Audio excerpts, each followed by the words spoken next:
తెలంగాణ భవన్లో బీఆర్ఎస్ నేతలు కీలక మీడియా సమావేశం నిర్వహించారు. రాష్ట్రంలో నెలకొన్న తాజా రాజకీయ పరిణామాలు, ప్రజా సమస్యలపై గులాబీ నేతలు రాష్ట్ర ప్రభుత్వంపై విమర్శలు గుప్పించారు. ప్రభుత్వ వైఫల్యాలను ఎండగట్టడంతో పాటు భవిష్యత్ కార్యాచరణను ప్రకటించారు. ఈ మీడియా సమావేశంలో బీఆర్ఎస్ ముఖ్య నేతలు పాల్గొని పలు సంచలన వ్యాఖ్యలు చేశారు. ఎన్నికల సమయంలో ఇచ్చిన హామీలను అమలు చేయడంలో కాంగ్రెస్ ప్రభుత్వం పూర్తిగా విఫలమైందని నేతలు మండిపడ్డారు. ప్రధానంగా రైతు భరోసా, రుణమాఫీ వంటి అంశాలపై స్పష్టత ఇవ్వాలని డిమాండ్ చేశారు. రాష్ట్రంలో శాంతి భద్రతలు క్షీణిస్తున్నాయని, రాజకీయ వేధింపులు పెరిగిపోతున్నాయని ఆరోపించారు. పార్టీ కార్యకర్తలపై అక్రమ కేసులు పెడితే చూస్తూ ఊరుకోమని హెచ్చరించారు. గత ప్రభుత్వం ప్రవేశపెట్టిన సంక్షేమ పథకాలు నిలిపివేయడం పట్ల ఆగ్రహం వ్యక్తం చేశారు. ప్రజాహితం కోసమే తమ పోరాటం కొనసాగుతుందని స్పష్టం చేశారు. ఒక మంత్రి స్థాయిలో ఉన్నటువంటి వ్యక్తి మరి ఆయన మాట్లాడిన తీరు, ఆయన అబద్ధాలను ప్రచారం చేస్తున్నటువంటి తీరును చూస్తే మరి ఆ స్థాయి వ్యక్తి చేస్తున్నటువంటి పని సరికాదని అనిపిస్తుంది నాకు. ఏదైతే నిన్న కొల్లాపూర్లో ప్రెస్ మీట్ పెట్టి కొల్లాపూర్ మాజీ సంస్థానాధీశులకు సంబంధించినటువంటి భూమికి సంబంధించినటువంటి 1600 ఎకరాల భూమికి సంబంధించినటువంటి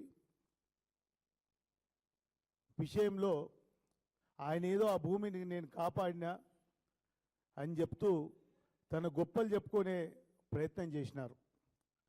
ఏదైతే కొల్లాపూర్ సంస్థానానికి సంబంధించినటువంటి భూమి ఉందో ఆ భూమికి వాస్తవాలు తెలియకుండా అబద్ధాలను మాత్రమే ప్రచారం చేసుకొని తన రాజకీయ లబ్ధి కోసం కృష్ణారావు గారు పెట్టినటువంటి ఒక షోగా మాత్రమే మిగిలింది తప్పితే అది కొల్లాపూర్ నియోజకవర్గ ప్రజలకు కానీ ఎవరికి చేసినటువంటి మేలు ఏమీ లేదన్న విషయాన్ని కూడా ఈ సందర్భంగా చెప్తా ఉన్నాం. కాపాడింది బీఆర్ఎస్ పార్టీ, ఆనాడు ఉన్నటువంటి ప్రభుత్వం.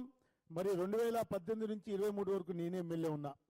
మరి అభ్యర్థులు పెట్టిన 2021లో మరి మా ప్రభుత్వాన్ని మేము నిజాయితీ పట్లం, నీతి పట్లం కాబట్టే మేము ఆనాటి వెంటనే మా దృష్టికి వచ్చిన వెంటనే ఆపి దాన్ని నీ ఉన్నప్పుడు వాళ్ళకి పాస్బుక్లు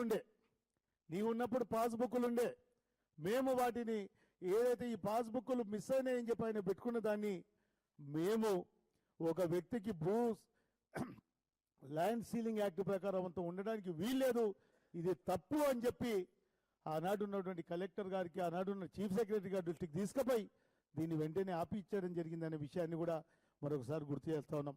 మా కనుక చిత్తశుద్ధి లేకపోతే చుట్టూ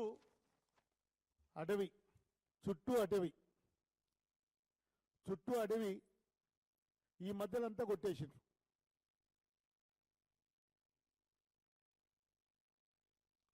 మరి దీని వెనుక ఉన్న ఎంత ధైర్యం ఉంటే టైగర్ రిజర్వ్ ఫారెస్ట్లో పోయి వెనుక ఎవరి అండ చూసుకొని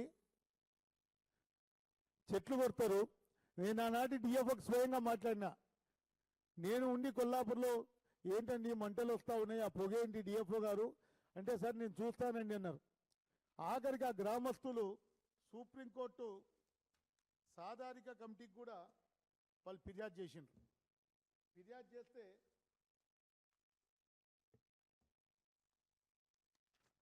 సుప్రీంకోర్టు సాధారిక కమిటీకి ఫిర్యాదు చేస్తే వాళ్ళు copy of representation 79/2025 submitted by organic farming and animal protection association Narkal and submitted in request to take comments and forest department.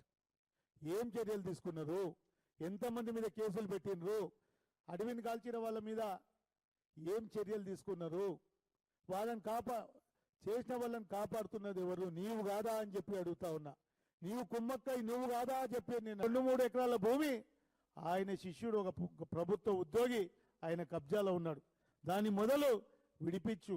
అదేవిధంగా మా ప్రాంతంలో భక్తులందరికి సంబంధించినటువంటి నాయన్పల్లి మైసమ్మ గుడి ఉంది. గుడికి ఎదురుగా మీరు పోయి చూడండి ఒక్కసారి, అందరిని నేను తీసుకుపోతా. గుడి ఎదురుగానే ప్లాట్లు వేసి అమ్మే పరిస్థితి ఉంది. దానికి సంబంధించి అది గుడికి సంబంధించిన భూమి అని చెప్పి ఆ స్థానిక తహసీల్దార్ గారికి అందరికీ మొరబెట్టుకుంటే ఆ రిజిస్ట్రేషన్ లాపినరు. మరి దాని వెనుక ఉన్నది నీ అనుచరులు కాదా? ఇట్లా చెప్పుకుంటూ పోతే చాంతాడంత లిస్ట్ ఉంది. కృష్ణారావు గారు, మీ బాధితులు చాలామంది మా దగ్గరకు వస్తారు, కానీ మేము నీలాగా సంస్కారం లేకుండా మాట్లాడమని కూడా చెప్తా ఉన్నాం. మా తండ్రి 30 సంవత్సరాలు కోర్టులో కొట్లాడి 1990 నుంచి 2024 వరకు కోర్టులో కొట్లాడి ఆయన ఆర్బిట్రేషన్ గెలిచి ఆయన చేసిన పనికి 30 ఏళ్ళు కొట్లాడి ఆయనకు కోర్టు తీర్పునిస్తే ఆ కోర్టు తీర్పును అభస్యం చేసి మాట్లాడతావా? నీకు న్యాయ వ్యవస్థ మీద ఇదే నా గౌరవం ఉండేది? నీకు న్యాయ వ్యవస్థ మీద గౌరవం లేదు. ఏం చూసుకో నీకు ఈ అహంకారం అని చెప్పి అడుగుతా ఉన్నా. ఖచ్చితంగా ఇంకొకసారి అడ్డదిడ్డంగా మాట్లాడితే మర్యాద ఉండదని కూడా నేను ఈ సందర్భంగా హెచ్చరిస్తా ఉన్నా. ఖచ్చితంగా ముందు డైవర్షన్ పాలిటిక్స్ బంద్ చేసి నీ కోట్లేసి గెలిపించిన నియోజకవర్గానికి 2.5 సంవత్సరాలు దాటిపోయింది. ఏం చేసినావు? మేము ఇచ్చినటువంటి రామన్న గట్టును పూర్తి చేసినావా?